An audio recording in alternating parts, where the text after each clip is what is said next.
Hey everyone, it's Michael, and today we're going to be talking about this book haul and game haul and VHS haul for the week.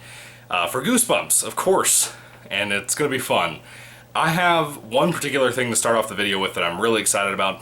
Also, later in the video, I'm going to kind of talk about what I uploaded last night or this morning, whatever you'd like to call it, for Goosebumps Vanished Whispers. It's a weird title, I know, but I'm going to get there in a little bit. Just give me time.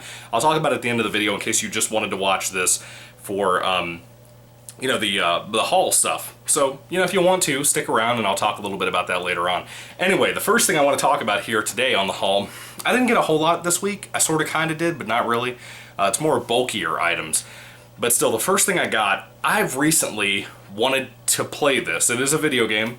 And I've been looking at it for a while. I've only played one other Goosebumps video game in my life. Well, aside from the two mobile video games that came out. And I kind of kept dealing with it a little bit. And kind of like debating on it and thinking about it. And I was like, you know what, I'm going to go ahead and grab it because I love PlayStation 2 games. And that game is Goosebumps HorrorLand. I have played a big chunk of this so far. It came like Monday of this week. And I've played a big chunk so far. I'm almost done. I haven't done all the monster card challenges and stuff, just trying to get the pieces in my ticket. I want to do a review for this here on the channel as well, because of course it is media of some sort. It's not like a Goosebumps backpack or anything. I like talking about the media, like the movies, the games, the books, all that stuff. So yeah, at some point, I hope and pray, God willing, I can get around to finishing the game this week, maybe this weekend even, and try to get up an actual review for you guys for this game. I'm pretty confident from what I've read online that I am at the very end of the game. I have like one more piece of my ticket to get. And it's getting a little challenging. I have to have like a certain amount of fright token things to get into a certain area. And it's going to be a little while. But still, I'm going to try my best. Anyway, stick around for that. Hopefully if you like video games or you like Goosebumps games, we can talk about that here soon.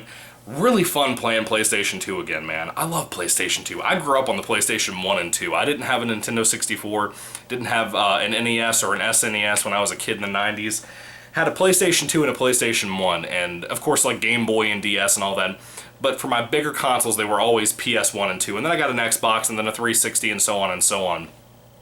And nothing ever compared to the PS2 and the PS1 for me. And mainly the PS2. The PS2 had so many great games on it. And this is going to be one of them, I think, for the most part.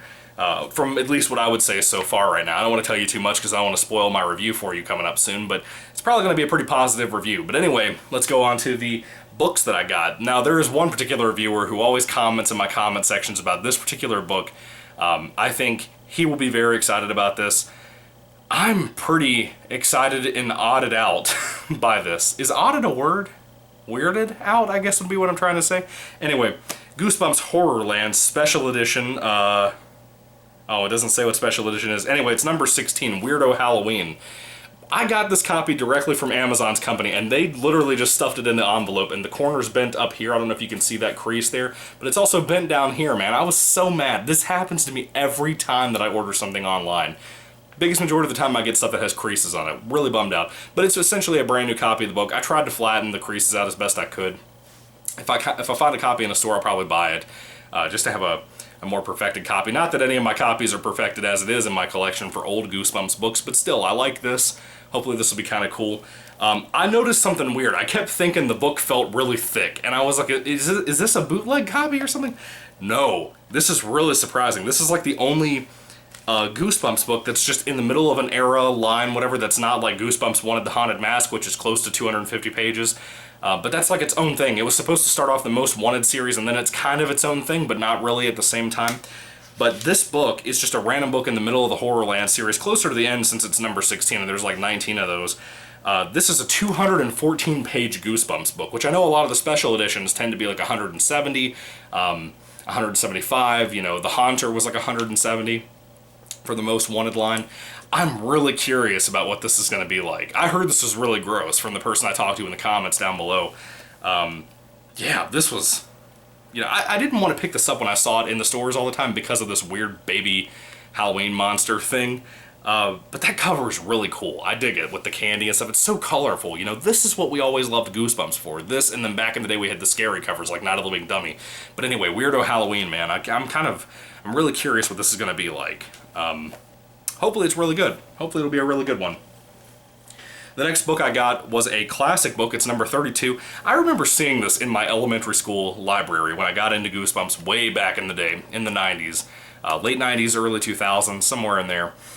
It's probably like right at 1999 or 2000, because I was born in 94, and I would have started school when I was like 5 or 6, somewhere in there. I was one of the kids that had to start late because I was born so late in the year. But anyway, the Barking Ghost. I was also weirded out recently. A guy that actually subscribed to me, he and his friend, their Goosebumps channels as well. I think the one guy that I'm thinking of is Brandon Syme, I think is his name. I'm pretty sure. I think I'm pronouncing that right. I believe it was either him or Goosebumps Jen. It was one of the two. But one of them recently got The Barking Ghost in the mail. It was one of their multiple double copies, whatever. This is my first copy ever of this. I never wanted to read it. The cover always looked cool and looked kind of eerie and creepy. Kind of like an 80s synth movie that'd be made with like John Carpenter behind the wheel or something. It's kind of like a Cujo type thing, from the cover at least. But I am really curious about this because I've never heard anything about this book. I knew about it, I knew it existed, but I didn't know anything about the book. And I kind of put this off to the end to get as one of the last classic series books I get. Yeah, I'm very interested to see if this is going to be any good or not. I've heard good things. I never had any interest when I was a kid. It's kind of one of those things like Monster Blood. I never had any interest for it when I was a child. I was more consumed with the ideas of things like Slappy and things like The Headless Ghost and stuff like that because of the covers. Barking Ghost.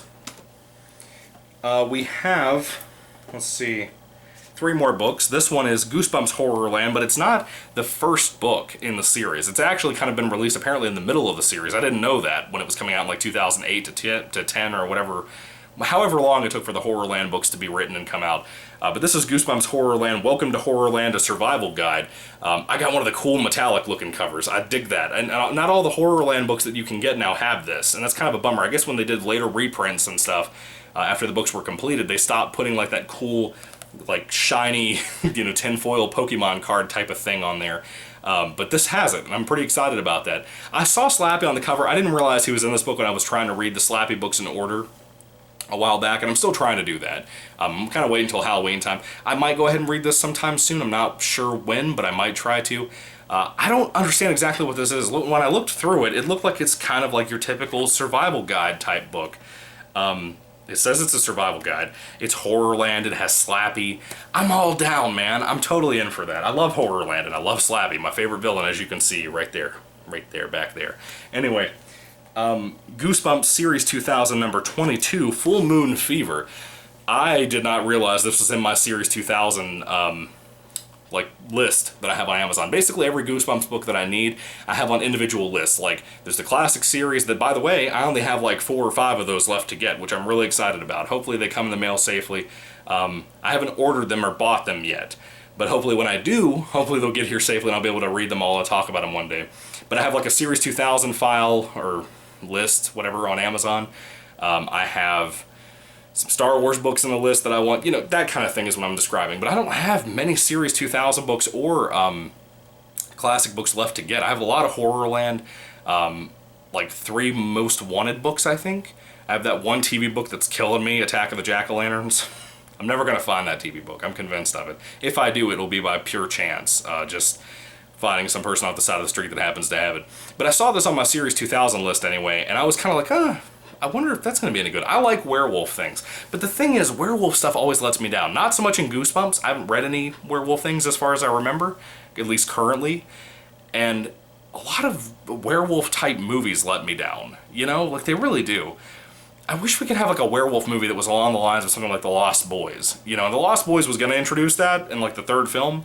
And I don't think they ever did that. I think they completely stayed away. Now there's this new TV show in development, again, for like the 5th time in like the last 10 years they've tried to make a Lost Boys TV show. I'm curious if they'll try to throw in the werewolves. I figure since it's a TV show and they want multiple seasons, that'll probably be like a catch at the end of the 1st season or something. But yeah, I'm curious what a werewolf book in the Goosebumps world could be, because there's a lot of werewolf books, man. I don't know what we could do to try to be excited about werewolves. Like, there's so many, man. There's Werewolf of Fever Swamp. There's the Werewolf Lodge book that I have from the Give Yourself Goosebumps series. There's a lot of werewolf books. And I'm curious about maybe one day, at some point maybe one day, trying to, I don't know, like if it was, like for example, I don't have like like a certain season that I can apply this to. Like there's no month in the year that starts with a W. So I can't be like, oh, the month of whatever burr is going to be, you know, werewolf month. But then you have like the season of winter, and I thought maybe doing werewolf winter or something like that. Maybe next year, I don't know if God allows me to live that long, I don't know. But I kind of want to read some werewolf books soon, you know? I'm so antsy about that. I have the Slappy World books to read. As I read Horrorland books, I try to read the books that came before each book. Like, for example, the 4th book in the series is called Scream of the Haunted Mask. I have read Goosebumps 1 of the Haunted Mask. It's my favorite of the series, all-time Goosebumps books. And then you have the first 2, of course, that came before Scream of the Haunted Mask. And my thought was that I've read the first Haunted Mask. I don't think I've ever read 2. I love the TV episode, but I don't think I've ever read the book itself for Haunted Mask 2. Well, my thought was that I would try to read all the books and then do Scream of the Haunted Mask. It's the next entry for Horrorland. When we get to Say Cheese and Die, I'd read the first 2 books of that and then talk about the Horrorland entry. So if it looks like my approach to these books are weird, that's why I'm doing that. I did that with Deep Trouble, if anybody remembers that was subscribed at the time. I read Deep Trouble 1, I read Deep Trouble 2, and then I read Creep from the Deep, which is Deep Trouble 3 basically, and it wasn't called that for whatever reason. So yeah, I'm trying to kind of go about things that way, you know, and I enjoy it that way. I can get a whole lot out there. I can get a lot of classic fans in here and then have the build up for the new fans that come in. I'm excited about it. You know, I think it's kind of cool. It gets some stuff out of the way. Even though I had kind of like a weird burnout type thing this week and wanted to just relax and not read so much. Just kind of been on the run, you know. Of course, I've been playing Horrorland a little bit, just trying to relax and get used to the week and stuff. Second shift is a weird thing to work, you know. So it messes with you a little bit. The last book I got, and I'm going to stop rambling as much as I possibly can, it is a book that many, many, many people hate, and I've heard a lot of people, I think it was including Zach Baby TV, say this is like the worst of the Goosebumps series ever. They didn't even want to talk about it. A lot of people that I talk to don't even want to acknowledge that this book exists. I'm personally excited about it, because it could easily be a situation where it could be so bad it's good, like the new Pet Sematary movie. Which was embarrassing, by the way, for anybody who saw that and was a fan of the other stuff. Anyway, this is Goosebumps number 53 of the classic series, Chicken Chicken. I remember the first time I saw this cover and saw that title, and I think I was in my elementary school library again, the same one I saw the Barking Ghost in when I was a kid. And I'm pretty confident when I saw this, I was embarrassed by it. I think that was the first time I was ever like, you know, why would you do this? Why? You're known for things like Monster Blood and Not a Living Dummy and stuff like that. Why would you do this to yourself? But then, as I've grown up and I've started reading more Goosebumps books and getting more into these again since I got older and had the money to buy them, but still, since I started getting back into them and everything, I've noticed how silly some of the books are. Like, for example, Egg Monsters from Mars, which is a great book. One of the funnest books ever. One of the best Easter books ever. And I was like, you know, Chicken Chicken might not end up being that half bad. So I'm collecting it anyway because I want it as part of the collection, right? And yet, there's a chance, there's a small chance, because I don't always agree with everybody else's popular opinion about Goosebumps' particular standpoints and columns, you know, foundations within the series itself. For example, I think Monster Blood 4 is one of the best of that whole Monster Blood series. I easily think so. This, you never know. This might end up being something I enjoy a lot. I don't know. I'm curious, but I don't know. It could be fun. So, yeah, it's going to be interesting to see what that's like. That'll probably be a long time until I get around to reading that, though. And then, the last thing I bought was a 4-pack of VHS tapes that I'm very, very excited about. The other week, for anybody who was here, or wasn't, for that matter, I guess I'm addressing the people who weren't, but I'll give you a reminder if you happen to have been here. I got the VHS tape for Haunted Mask, the original Haunted Mask episodes, the 2-parter that they did. That was like the first ever Goosebumps TV episode. And I'm super excited. I haven't watched that yet on VHS. Of course I've seen the episodes. Of course I read the first book. But like I said, I haven't seen it on VHS. Well, I did, actually. That was the one that we rented at the store when I was a kid. When I went to Hollywood Video and we rented that with Not a Living Dummy 3. I think it was either Haunted Mask 1 or 2 or Not a Living Dummy 3 were the things that got me into watching Goosebumps and then getting into eventually reading the books a little bit later on. But anyway, yeah, I wanted to get the Haunted Mask 2, and then I found out it had a VHS tape as well, because I already had the DVD copy, and I was like, oh, I want the VHS tape. So I saw it in a 4-pack of movies, VHS movies, that I was like, yep, I had to grab it, man. It was on eBay for like $7. This whole box set, just 4 of these. I checked all the VHS tapes. They look really good. The condition of them, not the actual footage. I haven't checked the footage yet. So these could easily not work, and I could be promoting these and talking about how great they are. So you never know. One day you might get a ranting video about how mad I am that they don't work. But hopefully around Halloween time I'll be able to talk about this and the DVD back-to-back. Not back-to-back, but like in the same video, show them up as my thumbnail and stuff, you know. But yeah, this is... wow, I didn't even know Haunted Mask 2 got a DVD release, or a VHS release. I thought it was just DVD. I thought it never made it to VHS, as popular as it was, too. To me, Haunted Mask 2 is a little bit scarier than Haunted Mask 1, and it's a little bit more horrific. You know, this mask that makes you into an old man. And it makes you, like, not be able to breathe and stuff. Like, all the gasping and the gurgling and coughing and stuff really makes me sick when I watch this. I don't know, it's just a weird psychedelic type thing for me. Psychological type thing for me. Anyway, this one I'm kind of excited about too, even though I've seen the episode 1,000 times. I've never read the book, but I'm really excited to at some point this year, hopefully. Probably won't be this year the way my luck works out. It'll probably be next year. But anyway, I found out there's a VHS tape for this as well. I think this was at Hollywood Video when I was a kid as well, and I never got around to watching it or renting it or anything. But anyway, this is the Werewolf of Fever Swamp VHS tape. I really like the TV episode. It also has that guy from the Rampage movies and from Freddy vs. Jason. What was his name? Is it on the back of here?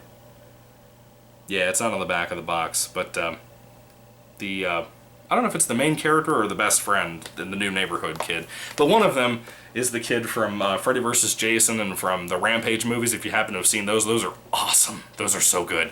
Anyway. Got another VHS tape here, of course. This one I've never owned. I think I saw it on Hollywood Video's shelf once upon a time on VHS. I don't really know. This is Stay Out of the Basement. I know apparently this is getting hard to find, and I was surprised to see it in a box set with Haunted Mask 2, which I thought was very hard to find, and apparently somebody was selling this for like $7 in a big old 4-box or 4 VHS tape set, whatever. But yeah, the tape looks great. Yeah, I'm very happy to have this as part of my collection. Very big blessing. The next thing here, this one my grandfather, I remember I was such a spoiled brat when I was a kid. My grandfather was just trying to impress me with Goosebumps stuff, and he rented like 3 or 4 different Goosebumps tapes from Hollywood Video once. And one of them was this particular one, and I didn't watch it. I just had no interest. I wanted to watch Night of the Living Dummy 3 over and over and over again, and Bride of the Living Dummy over and over and over again. I don't think I ever saw this until maybe a year or 2 ago when I watched it on Netflix. That is A Night in Terror Tower, the VHS tape. Now, again, I like this episode. I think it's kind of silly, but it has a really dark ending, and I can't wait to read the book and the sequel to the book from the Give Yourself Goosebumps special editions. I'm really curious what the book's like because of this episode. This 2-parter thing was dark. It was not something for kids. Yeah, I dug this. It was pretty awesome. Anyway, folks, that's the haul for this week. I hope you guys put your thoughts down below on some of the stuff you thought was cool or terrible or anything like that. Just don't spoil it for me. I happened to be looking online about the Goosebumps HorrorLand game when I was trying to find a little bit of a walkthrough to help me out on what I needed to do next and where to look for pieces of my ticket at, because I'm terrible at video games. That's why you don't see me talk about video games. That's why I do Goosebumps books and stuff. Anyway, God, don't even get me started on the 3DS game. It's such a great game, and it's so scary, but it's so difficult. Anyway, Goosebumps HorrorLand, the game, I had the ending, the big surprise, at least one of the big surprises, I don't know, spoiled for me because somebody just carelessly threw it into a thing to try to help me through with a walkthrough. So I didn't get to experience the big twist about a particular character in the game, but I won't ruin that for you, and I won't ruin it for anybody who's interested. I won't do that in the review either. But anyway, so put your thoughts down below. As I said, I just love to hear what you guys have to say about it. Now, this is the next thing, right? So I talked about earlier in the video about how I wanted to talk about Goosebumps Vanished Whispers. Now, this was my idea that I kind of stole from Zach Baby TV.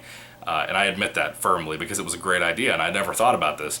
I'm not a fan fiction person by any means. I'm not. I think it usually is horrible. Every time I join a Goosebumps group on Facebook, there's a lot of fan fiction there. I'm not saying whether it's good or bad. I haven't read it, but I'm saying there's a lot of it. Always posted every time. And it could be good. Goosebumps is not hard to write, I think. It might be hard to copy R.L. Stine's style. I don't know how many people try to make the attempt to do that with fan fiction or not. But I happened to be looking over Zach Baby TV's channel a while back, maybe the last month or so, And I happened to notice he did this thing called Goosebumps Lost Episodes, and he basically would write out his own like 15 or 20 minute long stories for Goosebumps sequels, like Revenge of the Mutant, for example, or Haunted Mask 3, stuff like that. And I know that he typically right now does creepypasta narrations and true story narrations and stuff. He's good at it. I like his stuff. I think he's pretty good. I think that his Goosebumps Lost Episode stories are pretty decent, especially Haunted Mask 3 was a pretty decent story. But one thing that I noticed with his stuff is he took more of the adult approach, you know, to try to make this like, now the kids are an adult, especially with Haunted Mask 3. That's the main one I remember off the top of my head. That like the kids had grown up a little bit, they were like in high school and everything now. And then they had an encounter with the mask. And it was aimed more towards adults. Like they had like the grown-up audience type of attitude towards it. And you'd have like cursing and stuff like that, and that's fine, whatever. I don't have a problem or critique about that. I'm just saying, like, for me, I think that maybe it would work a little bit better if you tried to approach it in a kind of, even if you approached it from the high school grown-up angle, you could also do like kind of a, how do I put it? Like, what am I trying to say? It's like, I don't know, I think if you keep it a little bit more family friendly, I think it would be more successful. I would love to see Zach Baby TV do some more sequels. I would love to see like a Haunted Mask 4 and all kinds of stuff, because we're probably not going to get that from R.L. Stine. It's not looking very I don't know. I don't know what I'm trying to say. It doesn't look like we're going to get it anytime soon, if we get it at all. And so I'm just whatever about it, you know?